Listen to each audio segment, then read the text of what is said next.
Welcome to another episode of Distory. My name is Skipper Kirk from Walrus Carp, and with me, as always, is the amazing, always talented adventurer of Throwback Night, Skipper Kate, the Disney Cicerone.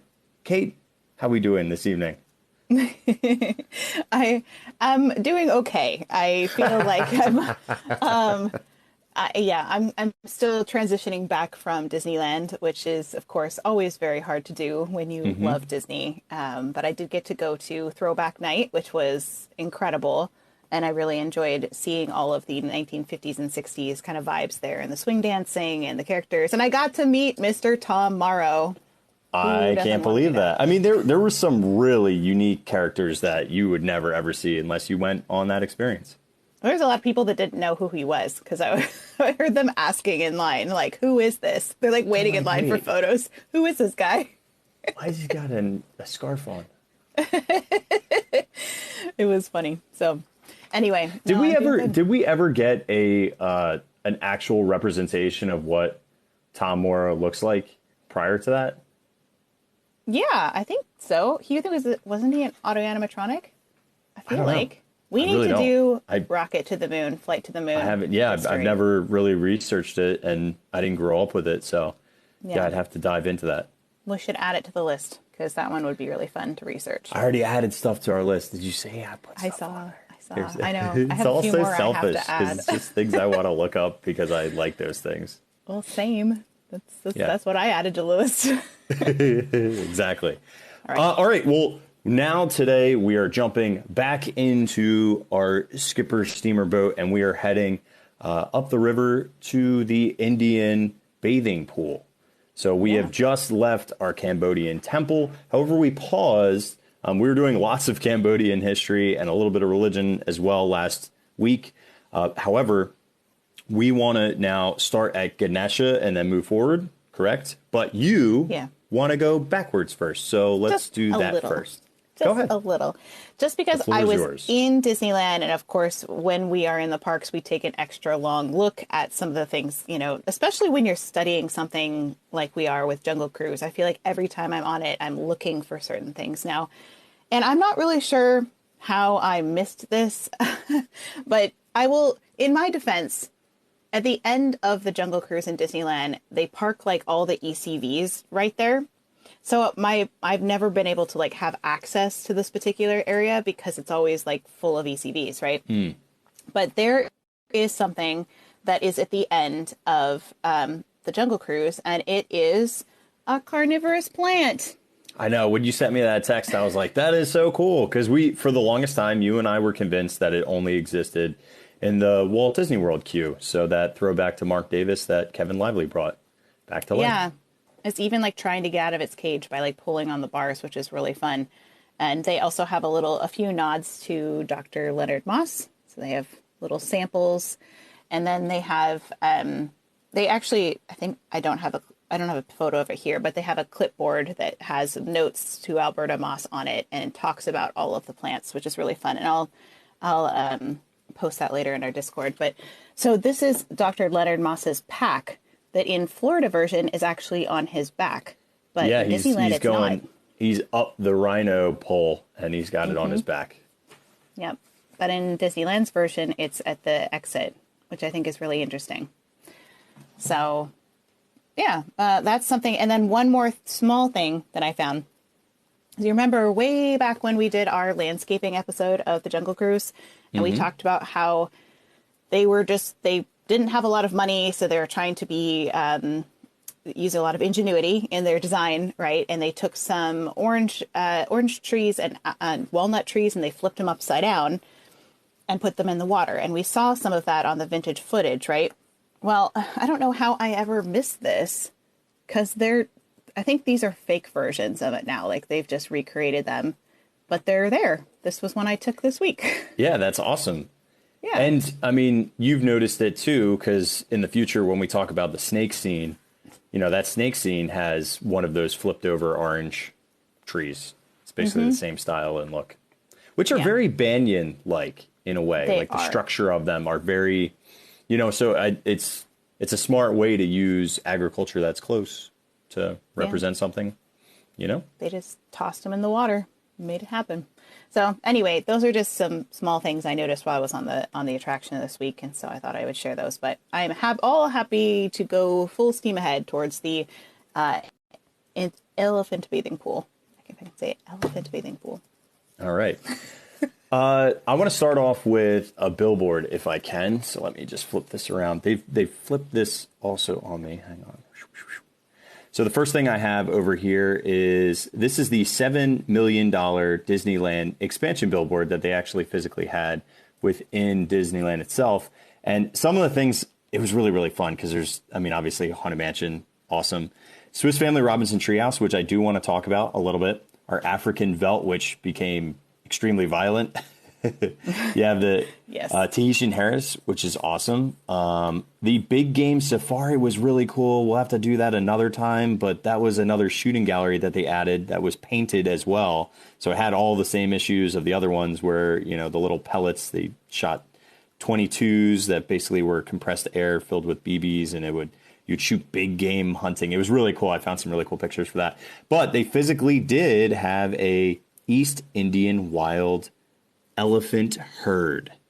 And they show that specifically in the billboard that they were plussing in this $7 million renovation of Disneyland from I love that you have that. Can you keep that up? And I have some publicity blurbs from 1962. Please blurb it. One says, nearly 24 life-size Indian elephants like these playful fellows will splash and squirt and spray at Disneyland this summer in the new Adventureland Jungle River Cruise. Big ones and little squirts, they'll cavort for explorers taking the boat trip down the jungle waterways, where a new African veldt complete with lions, tigers, zebras, giraffe, and laughing hyenas, and other animals is also taking shape for June opening. The 2-year, $7 million Disneyland expansion will also include the world's largest treehouse for summer of 62. And then I have another blurb that's separate but similar. It says, a portion of the nearly 24 Indian elephants being added to Disneyland's Jungle River Cruise is viewed here in the artist's sketches. So this is showing concept art by Marc Davis at this point. Big ones and little squirts. The elephants will frolic and splash in the waters of Adventureland beginning in June. The world's largest treehouse, 3 unique restaurants operated by nationally known Stouffer's Company, and a safari shooting gallery comprise the 1962 portion of Disneyland's 2-year, $7 million expansion. Yeah, I love that. Mm-hmm. I love that. It also made me go into Tahitian Terrace's menu for a little bit, and I was like, stay focused, get out of here, because it's so cool. Like, I wish I could eat there. We need a whole episode just on the Tahitian Terrace and Tropical Hideaway area. Yeah. For sure. Yes. Cool. Alrighty. I love it. I love that you found information that was like a perfect little segue. So I have, there's so much about this. I have a little bit of like the backstory for this elephant area. I mentioned it in our previous episode last week that we'd heard a little bit about Trader Sam and how he was involved here. And I did find a couple versions of this.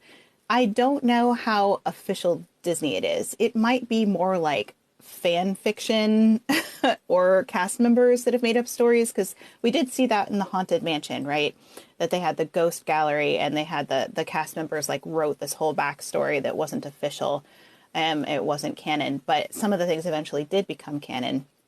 So for this, one of them that we kind of talked about last week was Trader Sam accidentally dumped a liquor concoction into the pool behind the temple, resulting in said pool becoming a hotspot for Indian elephants for years to come, because apparently they like the liquor that he poured in there.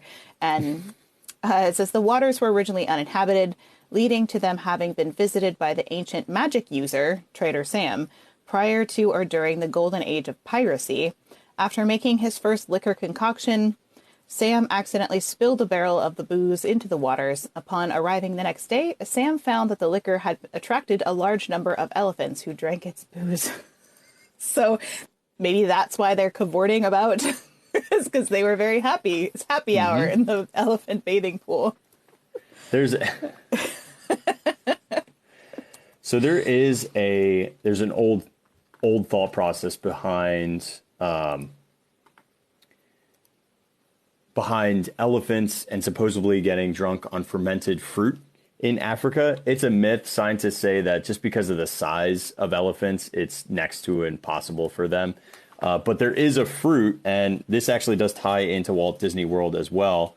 There's a fruit that's called the marula fruit. And so this is kind of like where you're talking about specifically, like if Trader Sam was going to dump a liqueur, maybe it would be made of this marula fruit. But because of the physical weight and size of them, they would never get intoxicated on the amount of sugar alcohols that would be produced.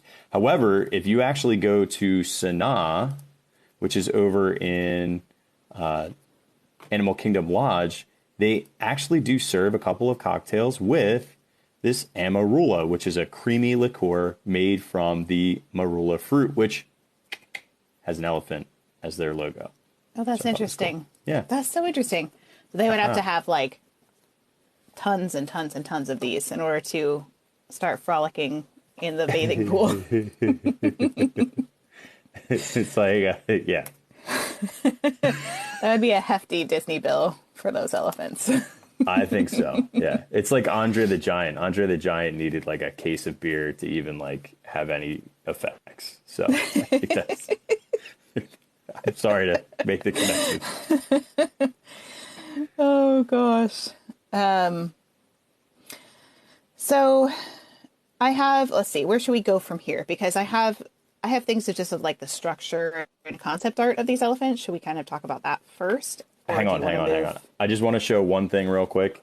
So if you do go to Sanaa and you do want to get this, there is a specialty drink. I've actually had it. It's called the Painted Lemur with amarilla fruit cream liqueur, tangerine liquor, South African combined with a chocolate striped glass to look like a Madagascar lemur's tail for $14.50.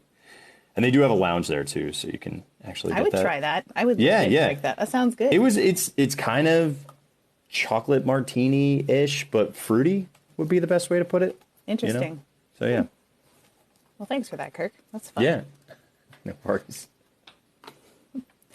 Okay. Do you want to move? We could kind of move through it as the scene, or we could talk about concept art first. What is your... I mean, I have all the concept art right in front of me. So if there's something specific you want to talk about, I've got the entire book and and then of course, Blaine Gibson's sculptures before we actually get into the scene. Because I'd rather talk about concept first. Yeah. And then show what actually occurred second. Okay, let's do that. Okay. So let's talk about concepts. I know that I have this quote from Blaine Gibson. I think it's in the book too, where he says he's talking about sculpting these elephants and creating them because he didn't do the original ones. Okay. But he did do them when we redid the attraction in the 1960s, or parts of the attraction, I should say. So he said, in redoing the Jungle Cruise, I hadn't worked on the original animals, and we didn't like those very much. They were rather crudely done. I don't mean to put anybody down, but they weren't all that they could be. Marc Davis came in with these wonderful little sketches and concepts, which were very much more inspiring, and so I had done a whole bunch of scale models of these. We had actually made a three-dimensional setting of these and then sawed some of the plaster cast elephants off so they'd fit in the water. Jack Ferges, who did all of those Museum of the Weird sculptures, by the way, for Marc Davis, Jack Ferges and I were the entire model department at the time. We had to do the sculpting and painting, and he was such a wonderful model builder that we didn't need anybody else. There's lots of discussion among the design team at WED, and Walt was very involved in this.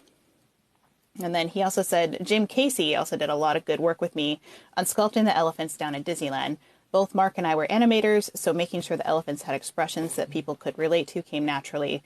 We did discuss how much caricature to use with Walt, and he always had the last word when he saw the models. So, I'm sorry, I probably should have done drawing first, but here it is. No, you're okay. We can go with the flow. I also found, you know how auction houses are great to find things for sale. By the way, there was a piranha that sold, I don't know how much it sold from, that was in Disneyland, and I freaked out. I was like, see, that would be like if I had money, like that would be a silly thing that I would have in my house. But I did find one of the maquettes that sold for about $3,000, an original from, now this is from Walt Disney World, but just kind of gives you an idea of what these maquettes would have looked like, which I think is just kind of cool. I found one as well in an auction house. Yeah, and this is identical to the original, you know, some of Blaine Gibson's and some not. And I think it's important that we point out here that none of these elephants in the bathing pool have tusks. So that implies that they are all female elephants, at least the adult ones, which I think is really interesting. And I think I found one. This is another one that was from an auction house. Look like this. And this should look pretty familiar to you because it's the one you see in the attraction. Yep. That's definitely the most famous of all the elephants, which is used several times, at least in the Walt Disney World version. You have way more elephants, too, than us. Well, I don't know. You guys have a lot of repeat elephants. We have a lot more variety of elephants, I would say. Fair enough. So I showed this one earlier when we were talking about cavorting elephants. And so we have this one. We have Marc Davis one. This is another Marc Davis concept art picture for it. A lot of these black and white sketches. What we know of Marc Davis is he always did a lot of this exploratory work when he was assigned something, where he would kind of create all these different scenarios and play around with it and see if he could find, to see what works and what doesn't. And so some of the stuff ended up in the attraction and some of it didn't. That happened a ton with Marc Davis's work. Yeah, I love that. And frankly, the humor and the expressionism within, you know, not only are these non-communicative to humans, like you have to do everything either expressively through motion or through facial features. And I just think he always did such a nice job. It's like almost like cartoonifying real life in a humorous way. And I think he was fantastic at that.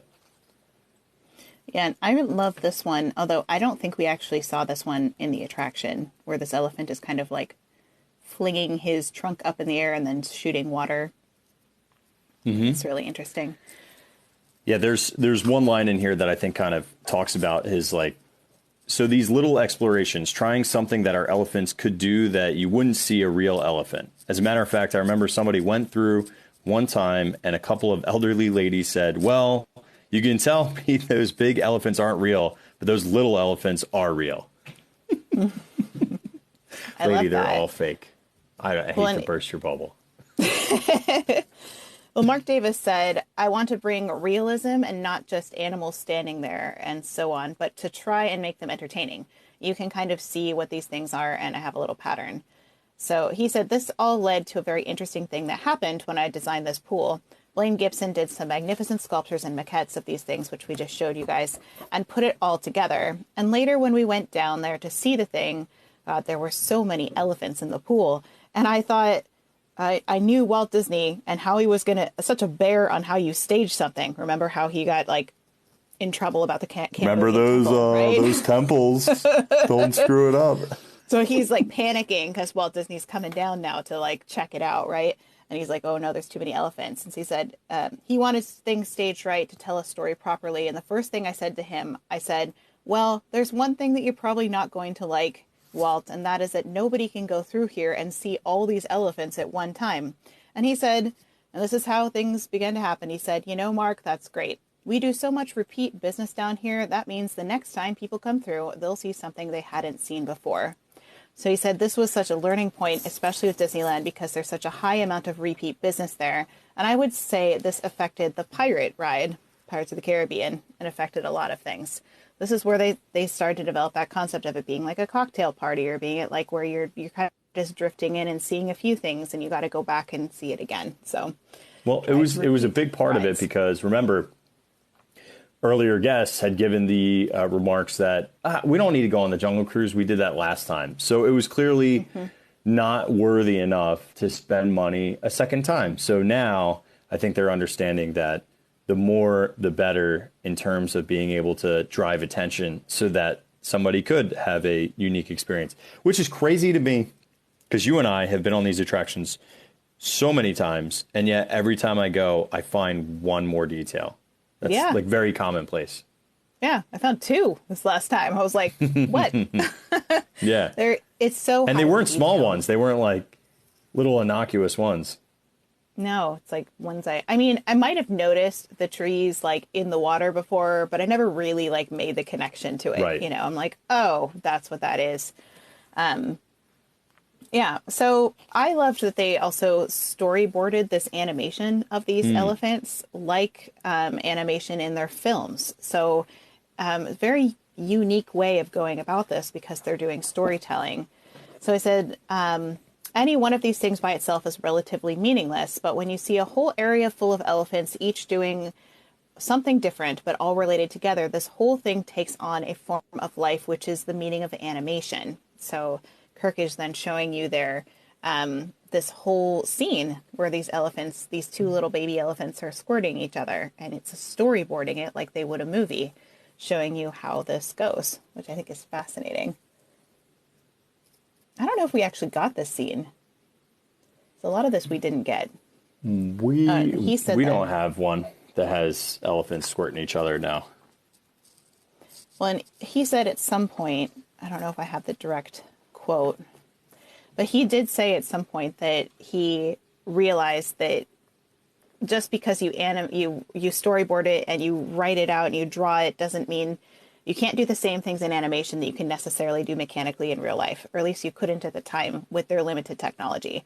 So he made some of these really fabulous animations that didn't exactly come to life as he had hoped just because of the limitations of the technology at the time. I would love to see them come in now, though, because we could do it now, I bet. Mm-hmm. Although, can we all agree that it's sometimes practical effects just tend to be better? Like projection faces, I'm over with. I'm over with me too. Audio animatronics, cool, no problem. I'm glad it was a big leap, especially for like Frozen Ever After, because it was like one of the first to actually do that. And they're way more convincing now on like Seven Dwarfs Mine Train. And for you, that would be Snow White's. What did they rename it as? Snow White's. Snow White's Enchanted Wish. Enchanted Wish. So like they still, they look good, but man, there's nothing better than just regular old fashioned audio animatronics. No, yeah, no, I agree, 100%. I did find this. Oh no, I just lost my spot. I found that picture that I was showing of the elephants cavorting earlier. I just found this. It's like them. Come on, focus with them cavorting in the without the water there, with no legs.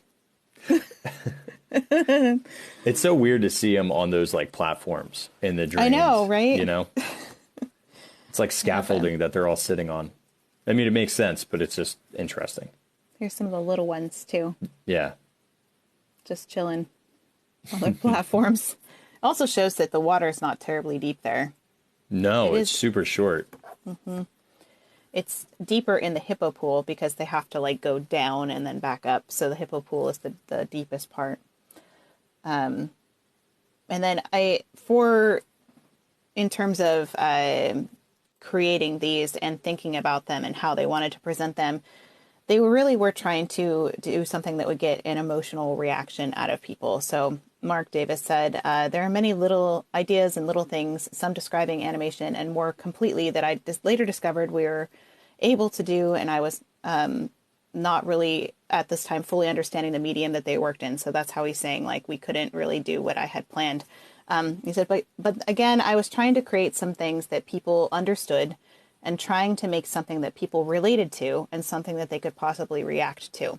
So he was trying to, personify these elephants in a lot of ways, they can connect to 2 little elephants squirting each other like siblings, right? Or these elephants like during happy hour, like climbing all over each other. But there's like, well, I love in that storyboarding, it shows the reactions, right?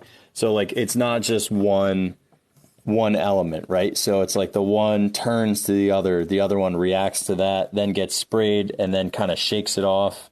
And then the other one goes in and sprays back. So it's like this little dance, and they had to do it with programming, and that's what I think why we didn't necessarily get. So like we have two in our version, I don't know if it's in Disneyland, but in Walt Disney World, we have, this is like one of their comical scenes is, oh, look, two little baby elephants bathing under a full moon. So that's like a setup joke line, right? But there's no water there. And I mean, that one Marc Davis quote that's on the other side, it's basically saying, like this squirting elephant. And even though I worked very hard to do these, and this came fairly close, still you found out that what we're really trying to do was building a figure and asking for that figure to be able to do certain things, going so far in one direction or another, and then programming that accordingly. So it's tough to go from animation, which is what the background was, into Rio. And like I still think practical effects wise, we did get this element with and we hear the joke, it's snot, right? Like you think it's water, but it's snot. But if you look at the drawing of that concept art of two elephants spraying in front of the boat and the water is cascading together almost in this double rainbow effect, you know, it just, we don't get that. And as a result, no, we do get water. We do get water, but it's just not as convincing of an effect if it was gushing out like that and having two come together. We get a spray, but it's just not the same. Yeah, we get a little spray. And there's another one. This is, I think, a vintage shot of said elephant. Oh, and the fun fact, well, you know what? I'll hold this until we go through the actual scene. Never mind. Yeah. And there's also, talking about playful elephants, there's another one where they are, and there's an elephant that's squirting into an alligator's mouth. I don't know if you guys get this one in Florida. Do you have this one? No, because we don't have, ours doesn't have gators right in that location. Our gators happen right before the Cambodian temple is where we have gators at. And then we also have gators right before Schweitzer Falls. So our timing is completely different. And we don't get gators since then. But because you guys already had gators there, it made sense to integrate them rather than remove them. Yeah, because they used to be in the water, rolling around in circles in the water. Yeah. So instead, they just kind of adjusted to put them in the scene differently. And it's, it's interesting that I completely forgot about the Cambodian temple scene. There isn't a alligator or crocodile, I'm not sure which, but actually comes up and pops out at you from the water on the left side of the boat, on the side of the temple. So he's like, I forgot about him. That's when they make the joke about watch out for Ginger. Handout? He snaps. Oh no, is that the handout one? Yes, it might be. Joke? Yeah, because I think it was in that area. But we also hear the Ginger snaps joke currently. That's one I heard the most often recently. I also have queued up just for the future. I have like 6 alligator pictures and water buffalo pictures as well. So if we need to reference them. Yep. I do have, so here's the 2 elephants that are squirting at each other under the full moon. So there's that's a 1960s shot. So you can see how the vegetation is not grown up. Yeah, and high. If you look at the difference between concept, look at just the framing of them. They're not facing towards the guests. They're facing towards one another. Mm-hmm. So they got staged a little bit differently. Mm-hmm. Well, that's really interesting. All right. And so are we still doing concept art? Should we have more?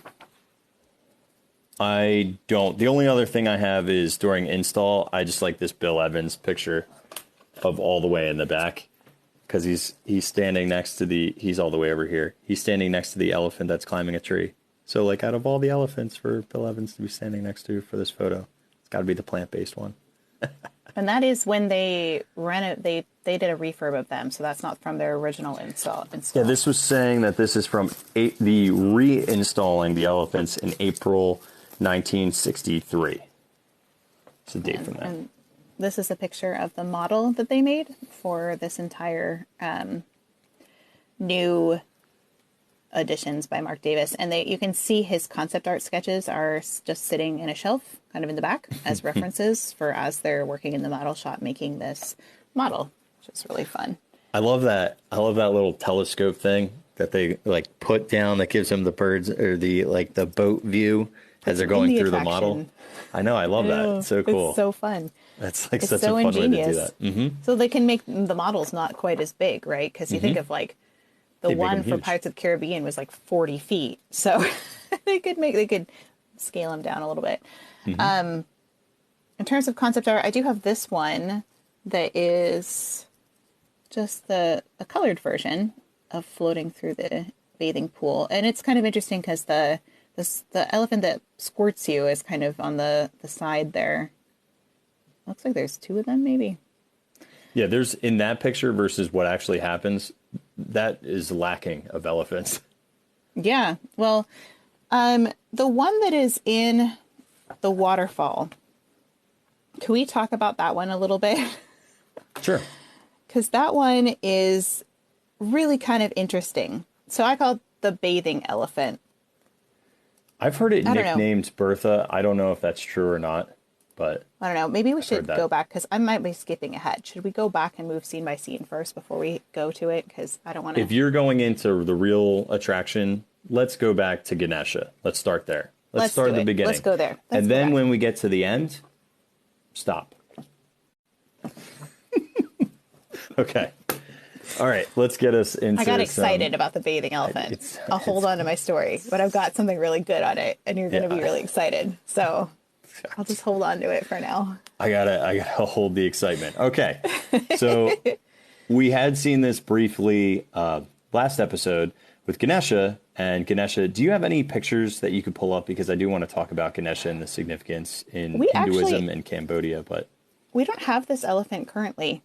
We only No, have but the I- big stone elephant. Are you talking about concept art?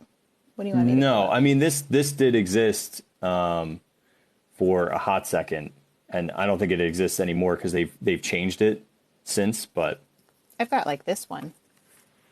We're talking about this one. sure, You're like, yeah, whatever. sure. I mean, this is from 2006, so it's. I mean, that one got replaced with our monkey god, the one that you have. Right. But you do get a Ganesha for a hot second. It's not there long, but you get one. Yeah. And then we do have the big stone elephant that's been there from the beginning, is still around. Okay. So All right. So Ganesha, why is this important? Why is this significant? I think this origin story is really cool. But Ganesha is one of the gods of Hinduism, and it's worshipped mainly, or he is worshipped mainly for the remover of obstacles, and is often seen invoking the beginning of new endeavors or important things and events to ensure success. So people will lay out, different like offerings to him, especially during things like weddings and those types of ceremonies that are important and significant, right? So the origin story of Ganesha is originally, you notice it has the head of an elephant, body of a man. Well, Ganesha started out as a man, and he was created by the goddess Parvati out of clay and was brought to life to guard her, get this, bathhouse. When the god Shiva, Parvati's husband, returned home and tried to enter the bathhouse, Ganesha refused to let him in. Battle ensued, and Ganesha was beheaded by Shiva. Parvati, who was heartbroken, got Shiva to promise to restore Ganesha back to life by giving him the head of the first living creature he encountered, which happened to be an elephant. So that's why it's like a new beginning, because I just think it's cool that it was a bathhouse, and this is leading into the elephant bathing pool. I think that's just like a fun connection. So I found it. Ta-da! So yeah. If you're feeling like you need to remove some obstacles in your life, you need a little bit more wisdom, you need some more success, some spiritual growth, maybe think about Ganesha a little bit. Yeah. So Conductor Jackson's in my chat, and he was saying that they used to have it at Disneyland and they removed it. And that is absolutely true. And that's what the picture that I was showing is, that they removed it for sensitivity reasons. And they do the kneeling elephant, stone elephant that's there. That one actually has been there for many, many years, because we showed pictures of it earlier. But that elephant is still there, welcoming you to the Indian bathing pool. And of course, because Imagineers create everything in a vacuum and never use cultural significance, there's lots and lots of Cambodian temples, Indian temples that all use all Ganesha imagery, including our Cambodian Angkor Wat. So Ganesha is there as well. Which, if you missed that, we talked about that a lot in our Cambodian temple basically episode. all we were. It was I felt like it was Legends episode. of the Hidden Temple is what we were doing last week. I missed that show. That was, It was a good fun show. times. I feel like I would have done so well. It really bothered me when they would do the last scene and they'd go through and they always would run directly into the gods. And I'm like, what are you doing? Like, this is you were doing the worst job. Like, have you even watched the show before you came on this thing? I would have mapped out every single room like a crazy person before I went on, but that's just I know. That's like when we were all yelling at the TV, like, you're going the wrong way. Like, or faster. Mm-hmm. Gosh, that brings it back. Okay. Now, before we go into the elephant bathing pool, should we take a gander of just some pictures of the old Crocs? Yeah. Because that's basically what's getting replaced here at this point. Yeah. So, all right. I have a lot of pictures from the 50s. So this is going to be kind of a slideshow, but I'll auditorily, for those that are listening, I'll just describe what we're seeing. So here's a gator who looks like almost like ceramic in... He's like bumpy. Yeah, he's yes, bumpy is a good way to put it. And big googly eyes. This is from 1955. You get the rhino in the background. And then, of course, on the banks, you're getting another alligator. You guys have lots of gators. And we now, do. They're our everywhere. favorite, you and my, I know, personal favorites from Disneyland are these ones from, this picture was from the 1956. These are the circular track gators that went round and round and round and round and round, which is awesome. I also found some imagery of Mr. Bumpy on like Mr. Bumpy. He's like sitting on a lathe being constructed, which I thought was really cool. Yeah, and you can just see, you can also see the circular tubular track below. And then he's like a alligator dentist looking in there as he's inspecting the teeth. And then, of course, our Bumpy comes back again for our pinup. What did they call the names of these ladies? Do you remember? You were the one who found this a long time ago, but I did find another picture where they brought in like basically pinups for it. It was I'd have to look at their names. Some of them were like Miss America. So. Right, but it was like a photo shoot specifically to promote the Jungle Cruise, but it was just interesting how they chose their models. These like fancy girls dressed up in high heels with elephants and gators. Right, it was very strange by today's standards. And then here's our gators with the gator track, which kind of looks like a little roller coaster inline tubular track, you know? Like this is pre-Matterhorn. These are the Matterhorn. I'm trying to find the one with the guy. Oh, you found it. Oh, good. Please stop. We need this. Please stop. You know I was going to have it. I was worried that we wouldn't have that. No. It's so important. And he's wearing like plaid Bermuda shorts, which is amazing as well, as he's going round and round riding those gators as they move around through the water, which I think is this is all great. It's so good. Jackson says they're just Crocs because they don't have alligators. The Jungle Cruise because there's an entire joke about it. I think that's true. Mm-hmm. I think they're Crocs. It could be. But my gosh, I love that so much. It's like you could tell if they're Crocs or gators based on if they cook in a pot or a pan, because Crocs only use crock pots.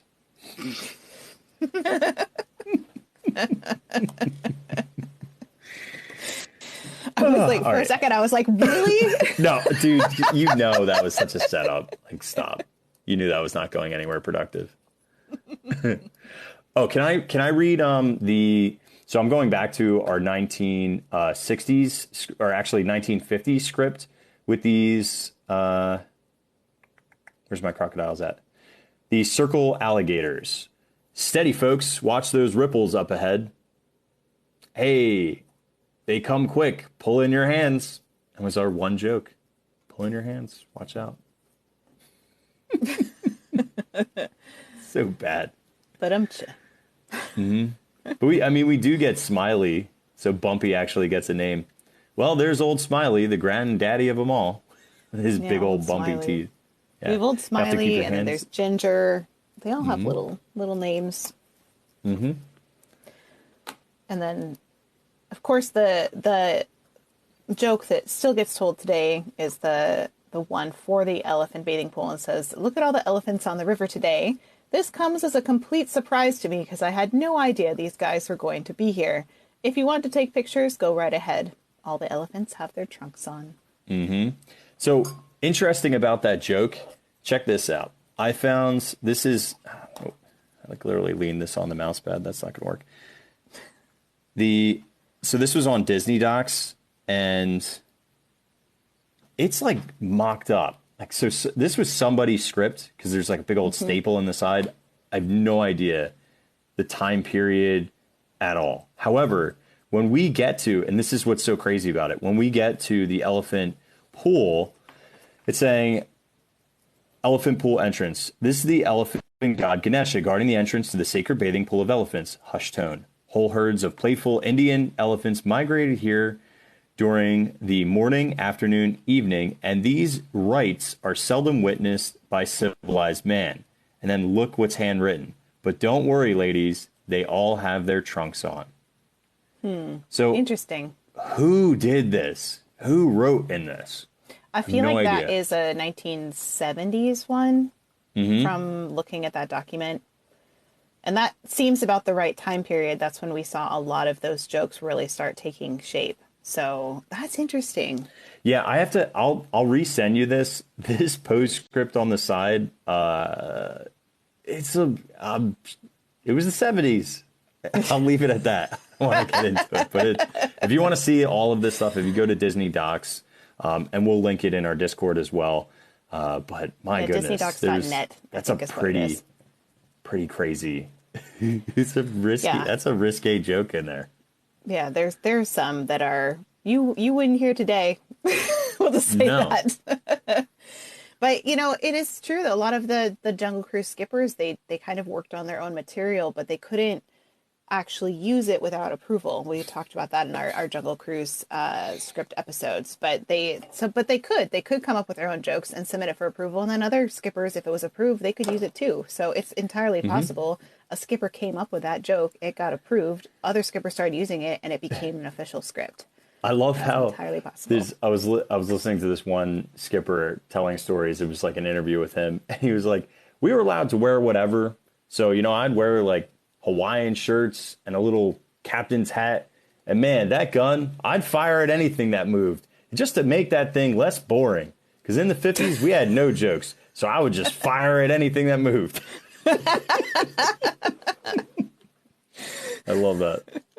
That's awesome. Yeah. Oh gosh. Okay. So we saw Ganesha. We saw the Crocs. Oh, hang on. We're not going in yet. We can't. Okay. We can't because we need to take a nice vantage point view of the new elephant bathing pool from the amazing Swiss Family Robinson treehouse. So This was cool in my research. So the film came out, in the 60s? Maybe 1960, something to that effect, Swiss right? Family Robinson. So 62 is when Swiss Family Robinson treehouse gets built in this $7 million expansion. And they brought the cast.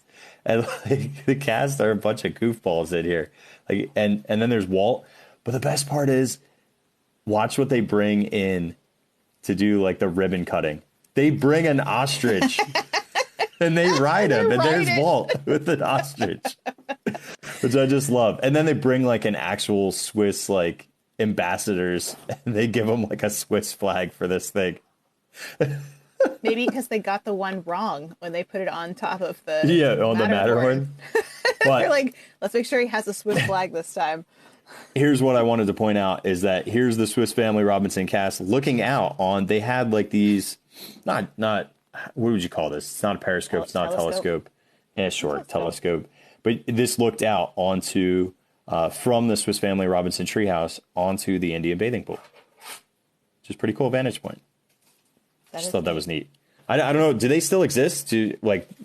Before it got closed and is getting a refurb and all that stuff, did they have still those telescopes to look out or no? don't remember them, but that doesn't mean I feel like they might have disappeared when it became Tarzan. I have a feeling. There's a lot of things got taken off of that ride when they converted it. Maybe it'll be back though. It's starting to look pretty neat, the Adventureland Treehouse. I looked it up. It's 1960 for Swiss Family Robinson. So it's 2 years before then. Yeah, that's what I thought. 1960 and then 62 is when the treehouse gets built.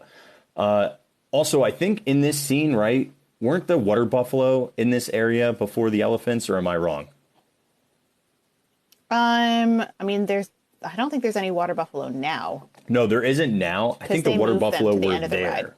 Yeah. So I did find they were selling these Kodachrome slides of the water buffalo. So it's hard to find pictures of the water buffalo, but this was an actual slide. I don't think they're in the bathing pool, though. I think they were in a different location. Now, I looked at a map, and the map was showing it either just before or just after.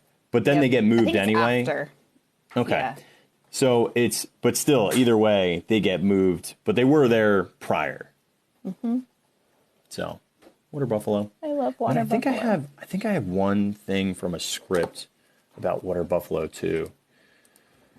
I just pulled up. We're doing water buffalo talk, or I would have been more prepared. We're not really doing water buffalo talk. We're just like, I love the water buffalo. I know. It's. I don't have anything. I thought I had something from the 1950s. Oh, I do. The only thing, here it is. This is the line about the water buffalo. And here's Double Trouble, water buffalo. That's all I got. Yeah. There's only one water buffalo now, and it's sitting next to the boa at the end of the attraction. Yes, that's true. Sad. So sad. Yes, it's changed. Okay. I have a few pictures because a lot of these elephants, until we get to the one that's climbing out, a lot of these elephants are just, we've already showed the ones that are the elephant squirting into the mouth of the croc. And we have, I love the ones of like the transportation though, of these like elephants, like how when they were moving them and installing them. Do we want to talk about the one that's climbing out? It looks like he's climbing out of the water, because I love that story. Ooh. Yeah, go ahead. I have a picture queued up right now. Okay. So I call this the tree climbing elephant. This is actually something Walt insisted on having, and it's only in the Disneyland version. You don't see this, I don't believe, in the Florida version, correct? Like you guys don't have Negative. This. We have no tree climbing elephant. Okay, so this is a quote from Blaine Gibson. He said, "So we had this whole layout of the Jungle Cruise, the bathing pool, the elephants, and the Lost Safari, very much like it is now. Walt came in and saw our model, and I remember he said, you know, we need an elephant climbing out on the bank, maybe reaching up for some of the branches, like in our nature pictures. And then he pushed his pants down a little bit so he could get that elephant look, and he used his hand for a trunk and got up on a chair. And I actually went ahead and modeled him as that elephant. It's still in Disneyland on the far side of the pool, climbing up on the bank. It was Walt's acting that made me visualize the elephant like that, like the others from Marc's drawings, but Walt was the inspiration for that one. So all the other elephants were inspired by Marc, but this elephant in particular was inspired by Walt Disney standing up on a chair and pretending to be an elephant, grabbing something down from the tree. He says Walt liked it later when he saw it. And then Marc, I think Blaine said it was kind of a dumb idea because we didn't realize the strain it would put on the branch of the tree he was pulling. So like logistically, it maybe wasn't the smartest idea. But this elephant in himself was actually inspired by Walt Disney. And I always thought he was just like trying to escape the bank because he's not actually grabbing. I have one from today. Let me pull that up. But he's not actually grabbing onto a tree today. So he always looks like he's just trying to escape the pool. Like he's trying to get out. But he's not. He was trying to grab a branch that was that he's no longer grabbing. So Walt Disney's elephant, which is so fun. If your kids ever sag their pants, just go, hey, quit being a Walt Disney elephant. Knock it off. Yeah. So I love that one. And I love that he's still there, even though he's not grabbing onto anything now. But the tree climbing elephant, a unique one. And then, okay, are we allowed to talk about the bathing elephant yet? Or you have more of the other ones? Yeah, no, go for it. I'm so excited. Okay. So there is this sketch of Marc Davis with this elephant. And this was actually done a little bit later. I think this was actually way later. This is Marc Davis with his little bathing elephant. His little umbrella. I've heard reports that this elephant that's in the shower too long, getting some wrinkles, was actually added later than the other ones. And so I have some fun pictures from that. We've got this one that we've shown before of them transporting this little elephant down the Santa Ana freeway, which is super fun. And then this one of them actually like installing it or doing some renovations in wetsuits, which is pretty neat. But this bathing elephant, from what I've heard, was actually from the 1964 World's Fair, had an attraction called Ford's Magic Skyway. And in it, they had, we'll have to do a whole episode on that because it's a whole thing. But they had this point where you kind of go, you're in like prehistoric times and you have like the early man, okay, fighting a woolly mammoth. And I think I have the video queued up here. Let's see if it'll play. But this actually shows what this looked like. His skills as a hunter and toolmaker trapped the mighty mammoth and gave his world its name, the Stone Age. Never were the exploits of primitive man depicted with such realism or such good humor as through Walt Disney's marvelous new technique. So there's this elephant, this mammoth that's in it. From what I hear, because they did not actually take this attraction back to Disneyland because of a falling out they had with Ford, essentially. This mammoth was repurposed for that elephant in the bathing pool. So the elephant in the shower, this audio is this audio animatronic, which I think is really interesting. Do you have a picture of that elephant in the bathing pool? Oh yeah, I have that. If you could pull that up for a quick second. All right, do your best impression of an elephant. I don't have an impression of an elephant. No, I don't. I don't got one. You have a good one. Hang on.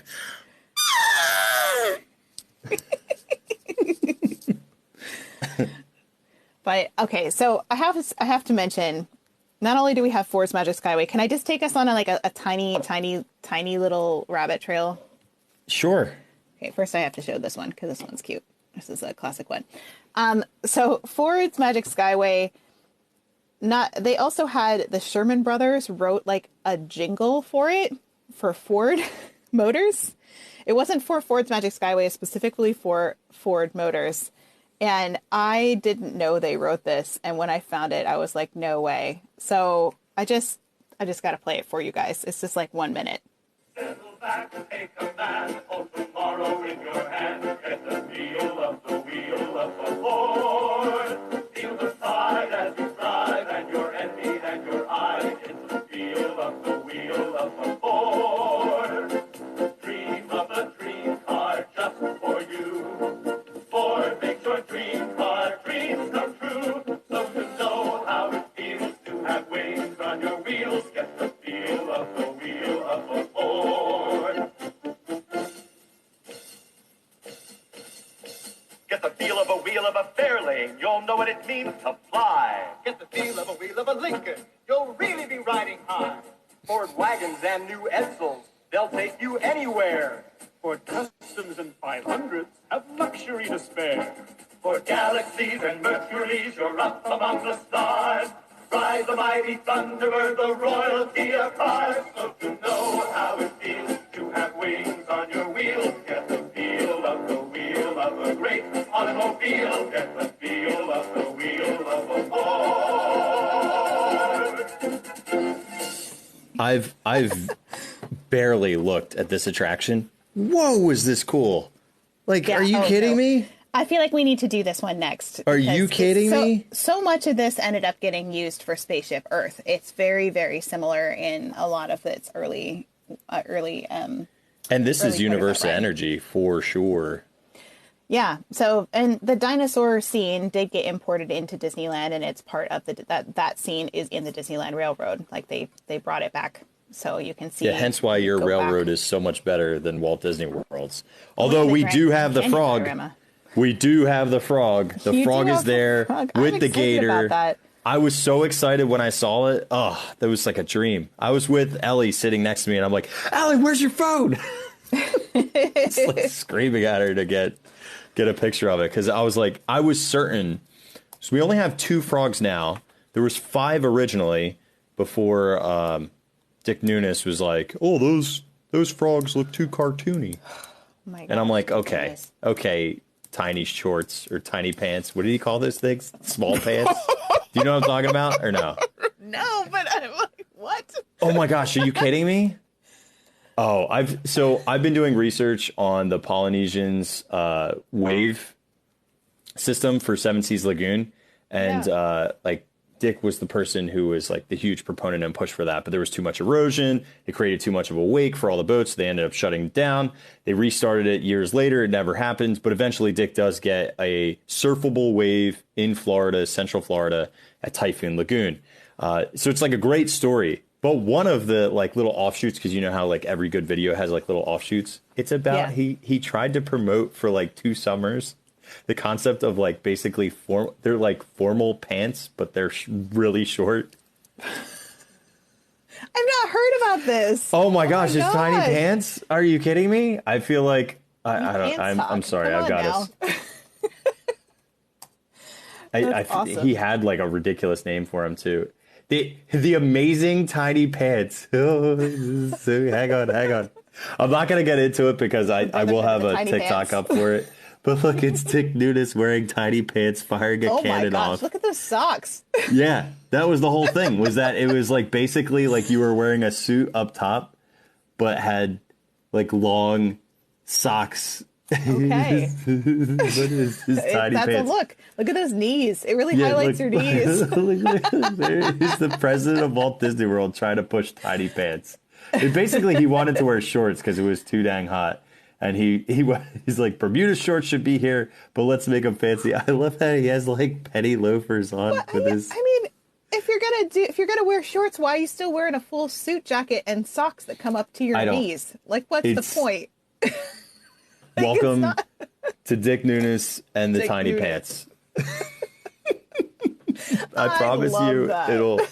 Yeah, it's very funny. And that picture was with Donald dressed as a pirate and them firing off a cannon is when they opened Beach and Yacht Club.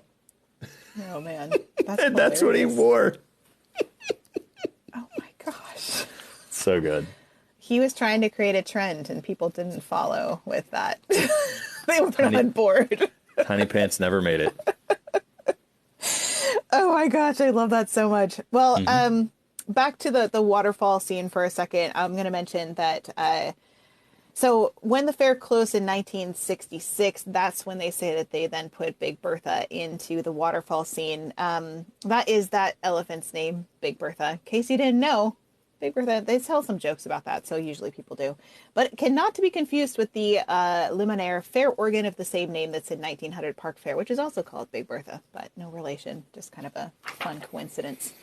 And they did drive it down the freeway in Burbank, like I showed you previously. Let me see if I can find that. But I think that's one of my favorite Disney photos, is them like that and like the pirates going down the freeway. Because their model shop where they built this was far away. It's not near the parks. It's in Burbank. And Burbank to Anaheim is a bit of a drive. So, yeah. So that is the elephant in the... Oh, I don't know if I showed this one. This is him splat. This is the concept art. Did you show this? You might have. I think so when we were doing concept art, but This is Bertha. And it is a female elephant. Like we said, doesn't have tusks. But, however, in a commercial from 2010, they actually mistakenly made Bertha voiced by a man. And I actually have the commercial And you gotta Oh, I see can't it. wait to. I need to hear this. It's fun. Let me pull it up. Welcome aboard the world famous Disney Jungle Cruise. All clear. Hold on. Welcome aboard the world famous Disney Jungle Cruise. All clear. Ah, my neck is killing me. I'll tell you, this hat is killing me. I think the humans like it. Oh, they're just happy the twofer is back. What twofer? The one Southern Californians get. I've got to go tweet about that. Hey, we're Southern Californians. I thought we were in Africa. Now buy a Disneyland Resort park ticket for one day and go to the second park another day for free. Visit The twofer. The twofer, yeah. The Disneyland twofer.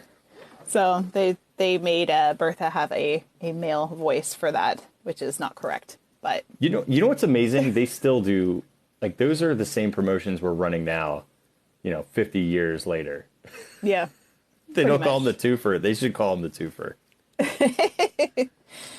So that's mainly what I've got for the bathing elephant. I don't know if you have anything else to add to that. Yeah, the only one I have left, and let me just see if I can get a picture of it on Dayland, is the elephants that are shooting you, like, so the ones that actually shoot Oh, the water at the squirting boats. elephants, yeah. Yeah, the squirting elephants. So I have one. He's retreating right now, but the old line is watch out, or duck, goose, and they attempt to shoot the boat, and coincidentally, these elephants firing water off can actually hit the boat. So a skipper, this is like the one time where they have to pay attention apart from hitting another boat.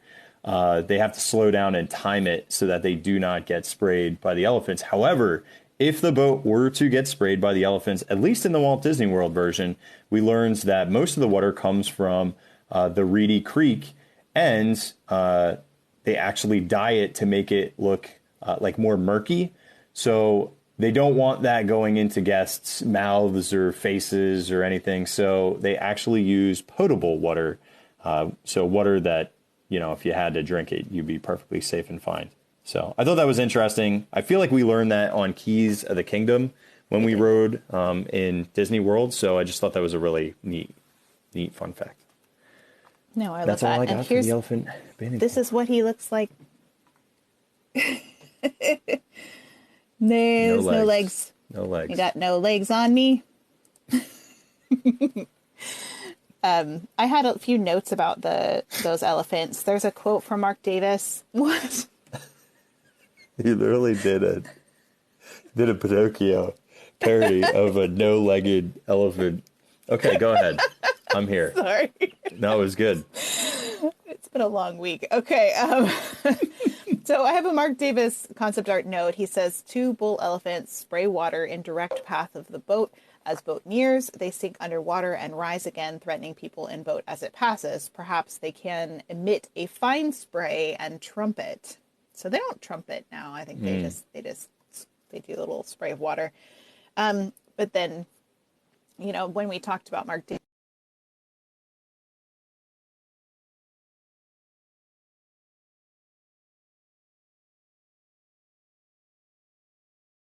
back and forth in the animation for this, and the trunk was supposed to like coil and then unfurl and then squirt water at the top position. So that is actually in this.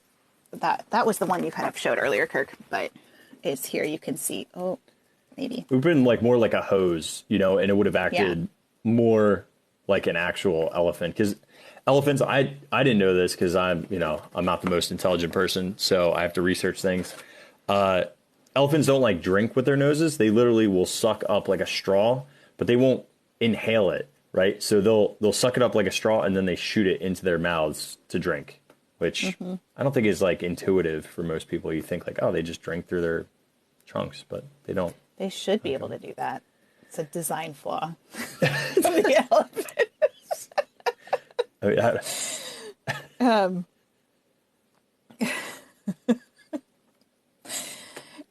So I have another note from Marc Davis. He says, here's another drawing that I just showed you of the animation pattern, because at this time, Walt thought he wanted to see everything that a thing was going to do. Well, he was right in asking that, because he was spending an awful amount of money for it.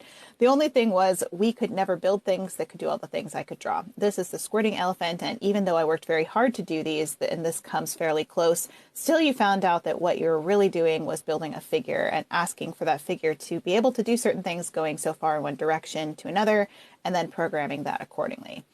So it says, this is the first squirting elephant. The cage intake valve next to him draws in water to feed elephant falls, inspiration falls, and the load area waterfall. So that is in this picture that I showed you. With this one, you can actually see this intake. That's what feeds the waterfalls. So that big, right here, that big hole that's next to him is a water intake. So I think it's interesting. Mm-hmm.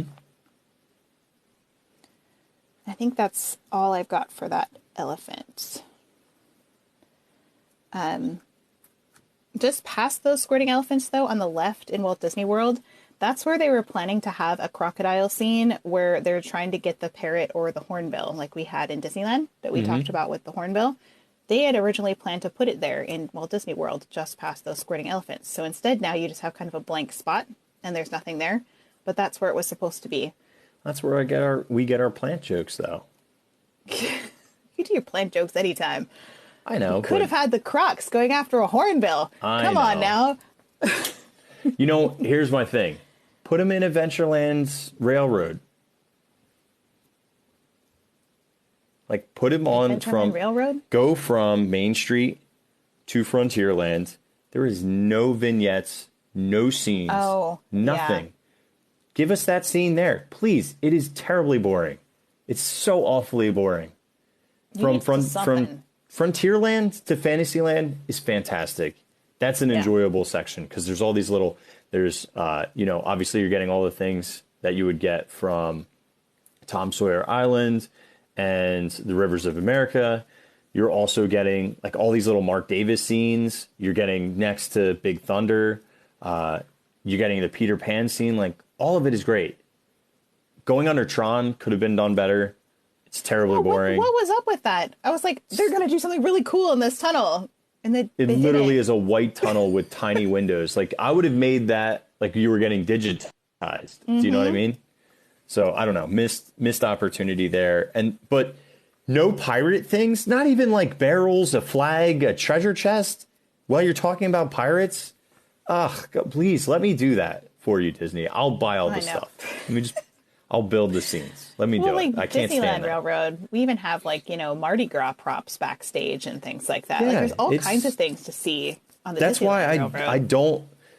Everyone loves the railroad. I am not a big fan, because I just think that it's just plants. It's just plants with. I mean, I love the train. The train's the train is great, but the train with something to look at would be beautiful. Well, and like Disneyland, when you go back. Oh, sorry, there's a huge beetle up there. I just got really scared. We're fine. Everything's fine.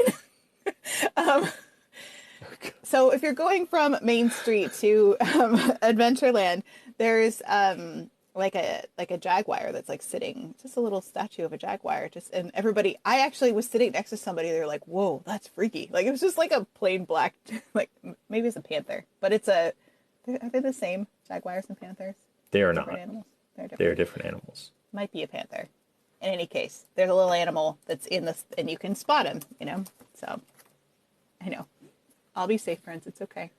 I'll be okay. A jaguar is more stocky with large, muscular bodies, where panthers are more slender and their limbs are not as stocky. It's probably a jaguar, if I had to guess. But in any case, there's things to look at there. So, before we leave the Indian bathing pool, I feel like we need to share this story about Tommy Walker, because it's a funny one. Tell it. I don't know it, so I'm not. Yeah, it's what do in you our need book, me to do? Friend. Where? Page 53. Well, listen, hang on. I probably have that on a Post-it note. Okay, so Tommy Walker was like the head of entertainment. I gotcha. And there's a great story about him.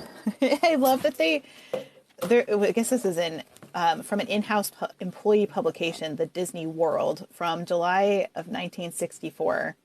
And the caption of this photo is Tommy Walker after the fall was over, which is like after the ball was over. Anyway, so gosh, should we read the longer one? Let's do this. So let's talk about the one that's actually Marc Davis quotes. He says, Tommy Walker was kind of the head of entertainment. In my opinion, the greatest story about him happened on the Jungle Cruise. When Walt would go down to Disneyland, people would crawl out from under the rocks because they all wanted Walt to see them.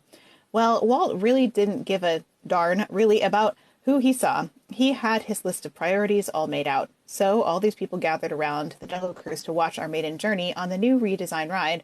I had the elephant pool all set up, and this was the first time Walt would see it. Or for that matter, me too. But anyway, Walt, myself, and the guy driving were the only people in the boat. There must have been 25 to 30 people there, all around the bushes and everywhere watching our trip. Down at the end of the elephant pool, I had placed a huge elephant, which was kind of a dumb idea because I didn't realize, this is talking about this. Okay. I had placed a huge elephant, which was kind of a dumb idea because I didn't realize the strain, put on the branch of the tree he was pulling. So this is that Walt elephant that we were talking about. The elephant was in what looked like to be about 3 or 4 inches of water, and right on the water's edge. Tommy Walker was dressed in a wonderful, very expensive-looking gray tweed suit, bow tie, white shirt, and rubber boots that came to just below his knees. And he had planned what he was going to do to get Walt's attention. We got up to the pool, and Tommy said, "Hey, Walt, there's something that I would like to point out." And he goes to walk around with his rubber boots on with the elephants in what he thought was about 3 inches of water. The only thing is it wasn't 3 inches of water. It was about 4 or 5 feet deep. So he stepped off the edge of the bank and totally disappeared. Well, I think Walt laughed until he cried. I don't believe I ever seen Walt Disney laugh as hard as that. He laughed without stopping, and the tears ran down his face fully for 10 minutes. And here was Tommy Walker in his elegant suit, soaking wet. And I think that's one of the greatest performances I've ever seen, especially of people coming down and wanting to be noticed by Walt. Boy, was he noticed. What do you want to show him? I don't know. It says, so this actual thing from the employee publication, I don't know. It says he set up his equipment on the bank. The photographer had set up his equipment on the bank. And then Walt and Tommy wandered into waist-high water among the specimen in chest-high rubber boots, searching for just the right spot. Taking leave of Walt for a moment to explore for a still better position, Tommy stepped into what must have been unfamiliar underwater territory, for suddenly he disappeared from view in a frightening burble of bubbles. It was a convincing demonstration. Walt remained where he was to have his picture taken, while Bwana Walker struggled to higher ground, laden with jungle ride water and a better understanding of the same. Amazing. So, isn't that a great story? Mm-hmm. I feel like we couldn't leave the bathing pool without talking about Tommy Walker wanting to be noticed, and boy was he. Would you take a dip in the elephant bathing pool if you could? Me? Mm-hmm. No, I would not get in that water. Oh, come on. No, I'm also not a big swimmer, so. Fair enough.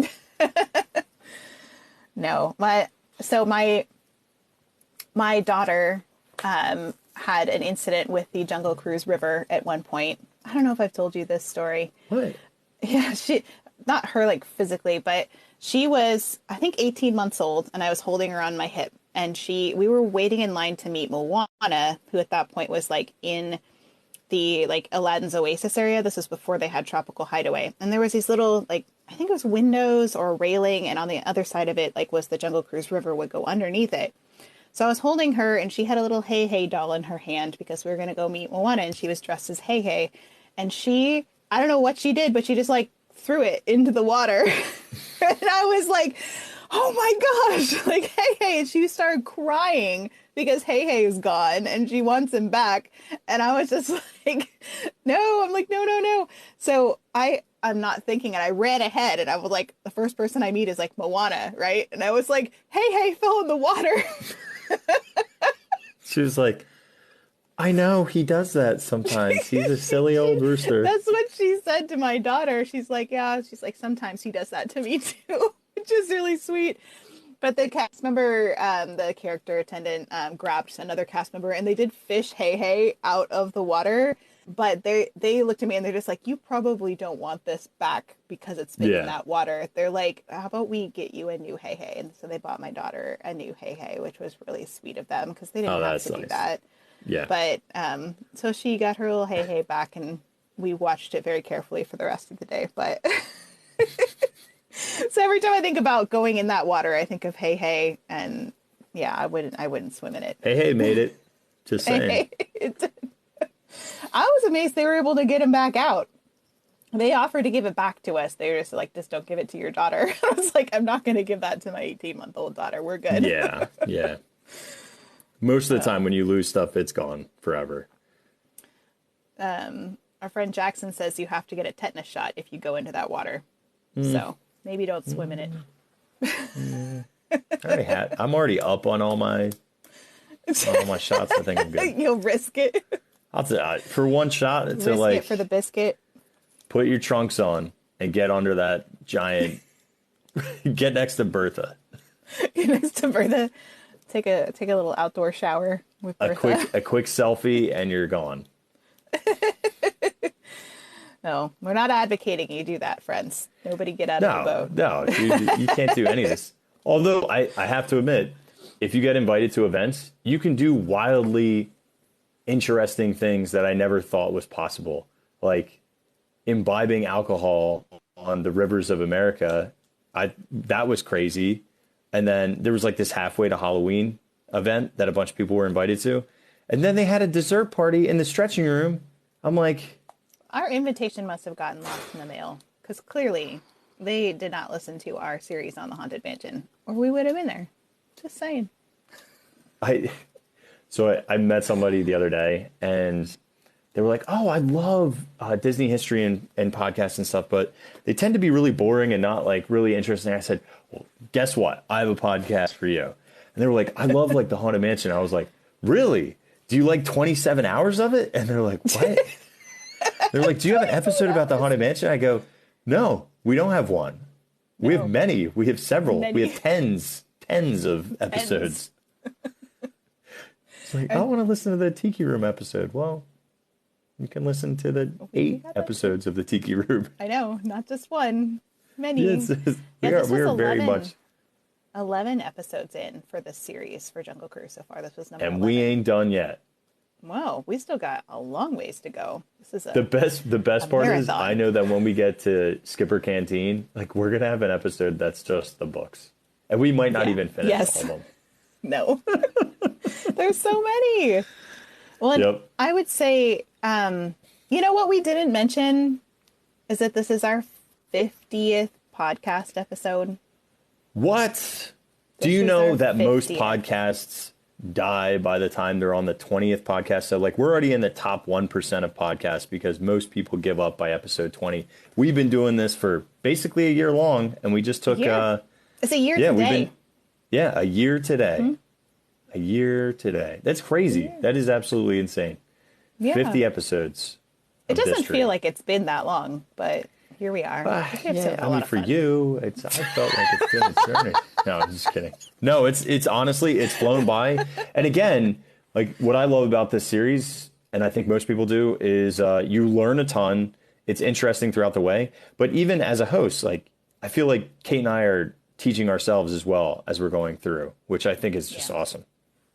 Yeah, we learn alongside you guys, because it really is, it's impossible for anybody to know everything there is to know about Disney.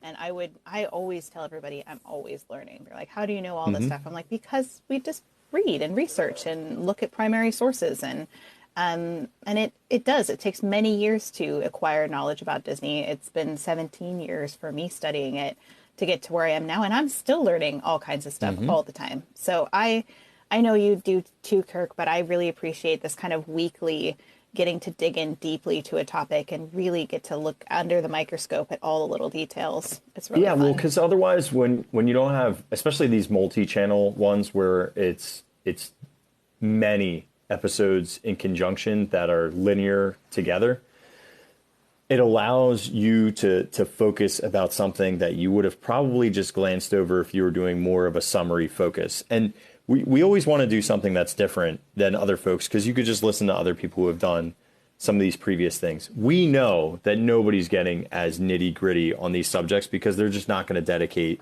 the amount of sheer time. The other thing that's the beauty of this is that these are evergreen. So if anybody wants to go back and watch, listen, these will exist forever. And this history is immutable. There might be new changes, and we can do a refresh if there's a refurbishment or a change. But these things can just get stacked indefinitely. And I just love that it's immortalized, because I do feel that as we go through the decades of these parks, you know, Disneyland in the 50s and Magic Kingdom and Walt Disney World in the 70s, you know, we're already passing these crazy milestones where we're into the second, third generation of theme park goers in these parks. So a lot of those early things, most people have not experienced, you know? So I just think it's great to be able to look back and to think so that we could build upon where we're going in the future. So I love that aspect of it. And it just makes me appreciate the parks even more. And it's the reason why Disney versus other theme parks, there's like a romanticized story in my head about how these theme parks and Imagineers all came together to create these amazing attractions that doesn't really exist in other places to the level of this. Yeah, I think there's so much artistry, not only because it kind of started with all these movies and films, and then it transformed and morphed itself into the parks. And so it's not just like making a theme park for theme park's sake. It really is like it was birthed out of these films. It was made by these artists. And so for me, that's always what I love to study, is the creativity of all these artists and how they work collaboratively together to create something that's bigger than themselves. And to me, that's always why the parks are so fascinating. Because I know I get people that are just like, oh, Disney's so fake, or it's so like corporate, or so this. And I'm like, now you have to understand that there's actual artists that are behind these things that got created. So whether or not what you feel about the company as a whole is a whole nother discussion for another time. But the actual attractions themselves, the designs of the park, the landscaping, it's all made by creative people. And I feel like there's so many lessons we can learn, as they not only had successes but failures. There's things that apply to our own lives, and that's why I love studying it. I think the thing that draws me in, to kind of just build on that, the thing that draws me in so much to the legacy is because they were trailblazers. They were the first ones into the fray in so many different ways, right? So when I think about like what makes somebody a leader in their marketplace, it's usually first, biggest, best, right? Well, they're the first ones to do full-length animated features. They're the first ones to do like mixed cartoon and live. They're the ones that get into doing full feature documentaries on animals. They're the ones that start taking people who, I mean, Marc Davis being a cartoonist and an animator, into building attractions. Like, it's such a unique process that is formed from art, because it really started with the art. And I do love that one graph where like everything kind of feeds the Walt Disney World Company. But they did the first of almost everything when it came to what now is normalized as a theme park. And I want to make the distinction of a theme park is dramatically different than an amusement park or just a place that has rides. This is not that. And that's why I think it's so special. And people have tried, but where they're lacking is they're lacking in intellectual property and storytelling. Universal has gotten better, but because utilizing their own IP is, yeah, right. It's like, I mean, if it wasn't for Walt Disney World and Disneyland, you wouldn't have the Universal parks. Do you know what I mean? Like, they wouldn't have seen that path and then thought that they could enhance it. And until really Harry Potter, and I know this is a little bit of a divergent, but really until they made the Wizarding Worlds, I didn't feel like we fully were stepping into an immersive area. There was themed locations, but it wasn't the same. Like the attractions themselves as like standalones, if you could look at them in like a bubble, like a microcosm, were awesome. But once you stepped out of that, you really stepped out of being in a place and in a space where until they did the Wizarding Worlds, and that is a whole other level. They did a fantastic job there. Yeah, Disney has that way of transitioning you between lands too, where it feels somehow natural, even though it is not necessarily natural. Yeah, it's like disjointed normally, to Fantasyland, but somehow it works because of the way they transition you from one to the other. But yeah, no, there's so much. When people tell me that they don't like Disney, I was like, you probably just don't realize how much Disney history has influenced our popular culture. It has influenced city design. It has influenced some of our popular sayings. It has influenced our music, our art, our film. So even if you don't like it, everybody's allowed to like what they like. That's fine.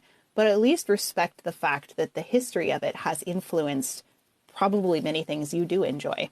And I think that's important for people to recognize. So, yeah. Perfect. No, seriously, like, how do you, I can't expand upon something that was so eloquently said. No, thanks. But anyway, I'm just excited that we're 50 episodes in for this podcast, and I remember when we were on episode 1 wearing pirate costumes, rushing through the Pirates of the Caribbean. That was crazy. We literally crammed that into like a 3.5 hour podcast episode. And I'm like, okay, we need to really do this differently. Thank you, everybody, for joining us for our 50th episode of Distory with Kate and Kirk. We have enjoyed talking about the elephant bathing pool with you all, and we hope that you've heard some new things that you haven't learned before and enjoyed this episode with us. Also, if you are interested in getting a shirt that says I laugh at Skipper jokes or I tell Skipper jokes, those are available at walruscarp.com. Kirk sells those ones. So those are really fun ones, and they have jokes on the back as well. So thank you for hanging out with us for this episode, and we will see you next week for more of the Jungle Cruise. Have a good night, Kirk, and everybody else. Good night, everybody. Thanks for hanging out. See ya.